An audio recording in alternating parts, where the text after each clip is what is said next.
forged from tin. My courage, although fierce, it is endangered.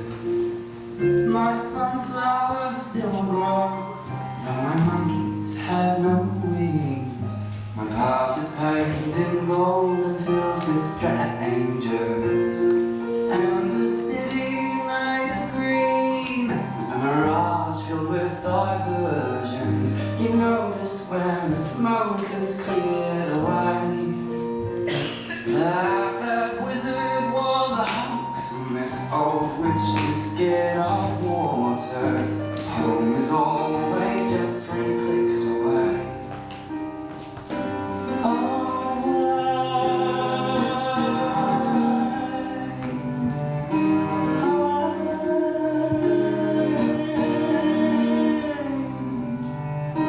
And my home was blown away by a modern age tornado. My aunt and uncle now live far away. And the lady riding by, she does not seem to make much progress. She's always exercising night and day. Oh, and everything is black and white except these choices I am making about the colored boxes I could fit in. And the room it simply spins like a politician's promise to fix the weather with the weathered wallet that she's gone thrown away.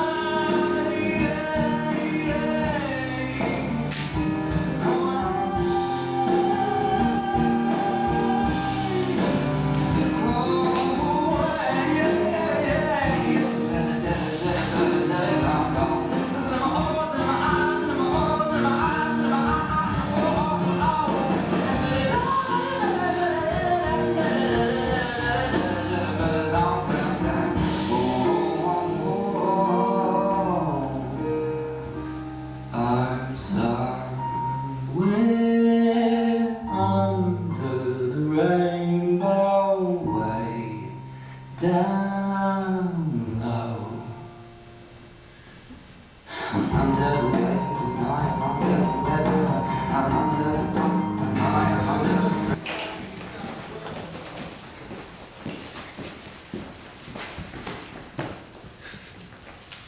Not see him since? Sir, that cannot be.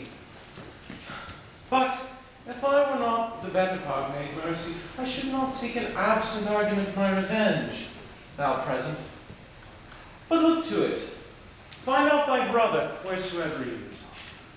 Seek him with candle, and bring him, dead or living within this 12-month, or turn thou no more to seek a living in our territory. Thy lands and all things that thou dost call thine, worth seizure, we do seize into our hands, till thou canst quit thee of thy brother's mouth of what we think against thee. Oh, that dryness in my heart, miss. I never loved my brother with my life.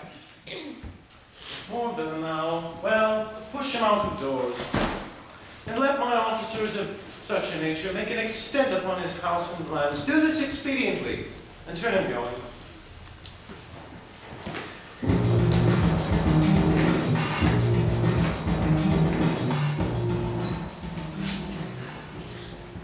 Hang there my verse, in witness of my love. And thou, thrice crowned queen of night, survey with thy chaste eye from the pale sphere above thy huntress's name which my full life doth sway. No, truly. Then thou art damned. Nay, I hope. Truly, like an ill-roasted egg all on one side. For not being at court. Your reason. Why, if thou never wast at court, thou never sawest good manners. If thou never sawest good manners, thy manners must be wicked, and wickedness is sin, and sin is damnation. Thou art in a parlous state, shepherd. Not a whit, Touchstone.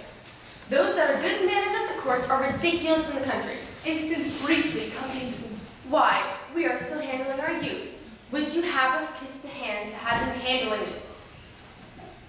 And do not your courtiers' hands sweat? Is not the grease of a mutton as wholesome as the sweat of a man? Besides, our hands are hard. Your lips will feel them sooner, shallow again, a A more sounder instance I say come. And would you have us kiss tar? The courtier's hands are perfumed with Sabay. Most shallow man, thou worms me in respect of a good piece of flesh. Learn of the wise and perpend. Sabay is of a baser birth than tar, the most uncleanly flux of a cat. Mend the instance, shepherd. You have 2 courtly wits for me. All rest. Wilt thou rest damned? God help thee, shallow man. God make incision in thee, thou art raw. Sir, I am a true laborer. I earn what I eat, and my only pride is to see my ewes graze and my lamb suck.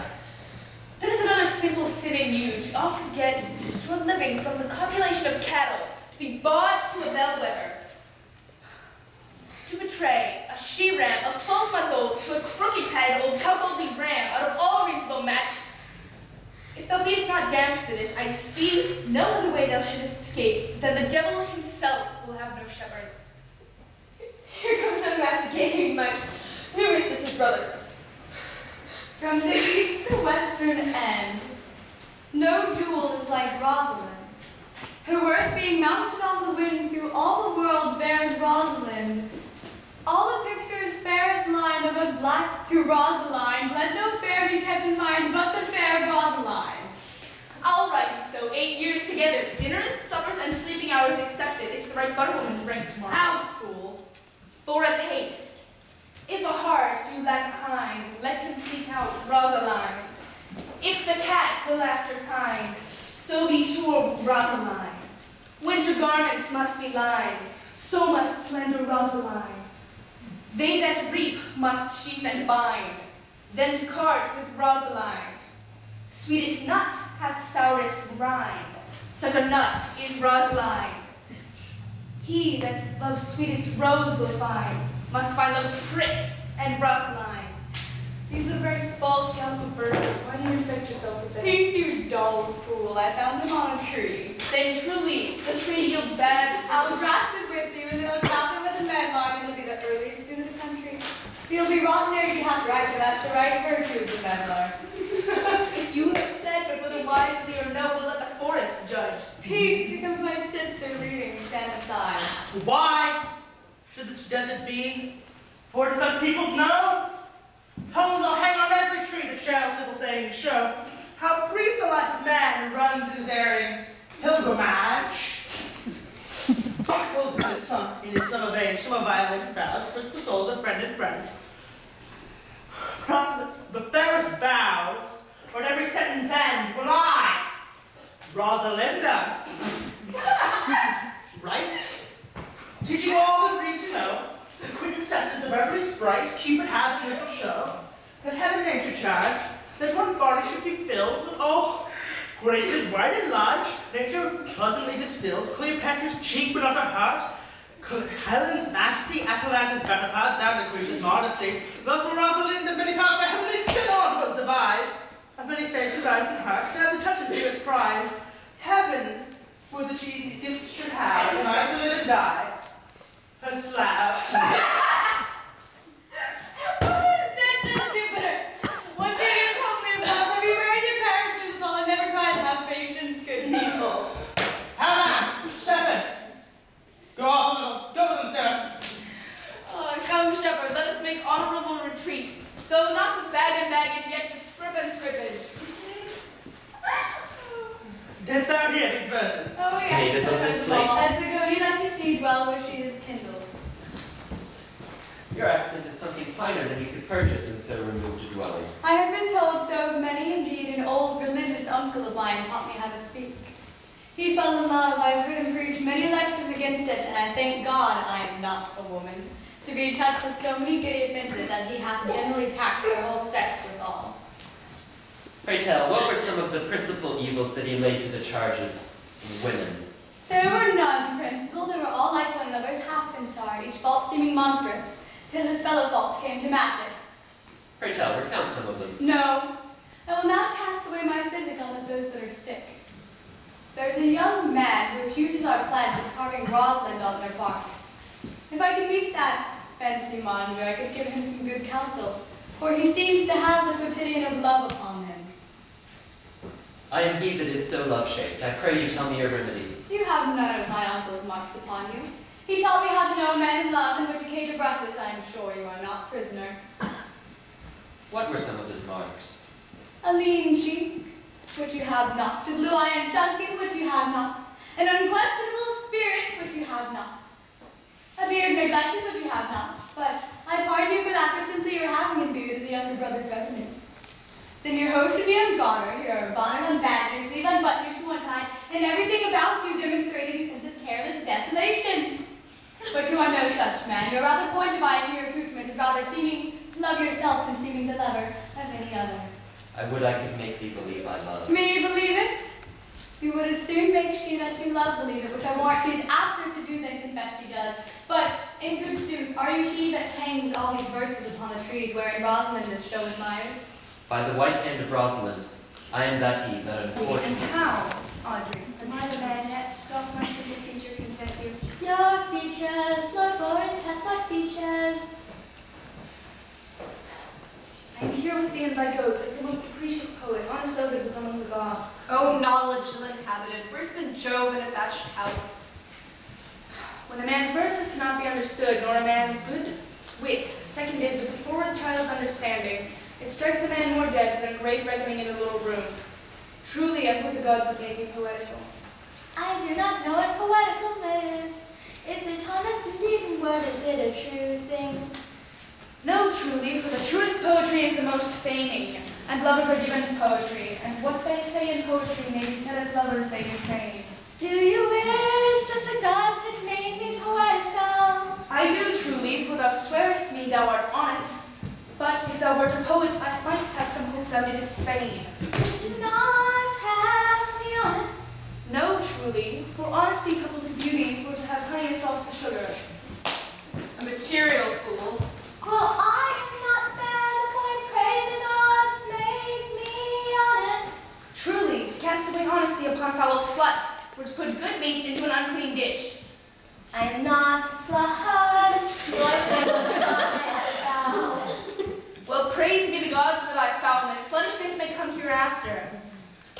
But be it as it may be, I will marry thee, and to that extent, I have been with Sir Oliver Martex, the vicar of the next village, who have promised to meet me at this place of the woods and to couple us. I fancy this meeting. Well, the gods give us joy. Amen. A man may, if he were of fearful heart, stagger at this attempt. For here we have no temple but the wood, no assembly but horned beasts. But what though, courage? Many a man hath good horns, yet many a man knows no end of them. Well, that is the power of his wife. 'Tis none of his own getting. Horns, even so, for men alone. No, the noblest deer hath been as huge as the rascal. By how much is the fence with no skill? By so much as a horn is more precious than to want.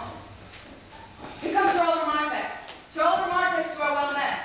Will you dispatch us here under this tree, or will we go with you to your chapel? Is the man here to give the woman? Truly, I will take her on gift to no man. Truly she must be given, else the marriage is not lawful. Proceed, I'll give her. Good even, master, what ye call. You are well met. How be you so? You be married, Motley? As the ox hath his bow, the falcon her bells, the horse is curved, so man hath his desires. And as pigeons build, so wedlock would be nibbling. Will you, being a man of your breeding, be married under a bush like a beggar? Get thee to church, and have a good priest that can tell you what marriage is. Then one of you will prove to be a shrink pendle, and, like green timber, warp. I am not of the mind. I am better to be married of him than of another. For he is not like to marry me well, and not being well married is a good excuse for me hereafter to leave my wife. Come, Audrey, we must be married, or we must live in Baudry. Farewell, Sir Oliver. Not, oh sweet Oliver, oh brave Oliver. Leave me not behind thee, but wind away. Begone, I say, for I will not do any with thee. 'Tis no matter.